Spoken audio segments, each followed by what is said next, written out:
Welcome viewer, I am Murugan S. This video tutorial describes how to reinstall Windows 11 Microsoft Store. Type PowerShell in Windows search bar, right-click Run as administrator.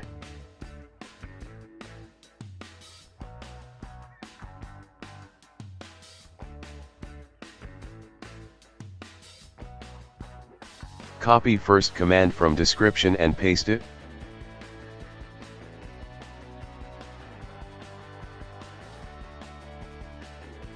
Copy second command from description and paste it. Exit and restart system.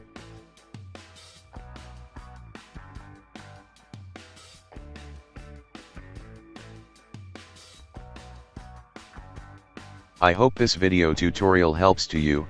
Please like, share and don't forget to subscribe my channel. Thank you very much. See you next video.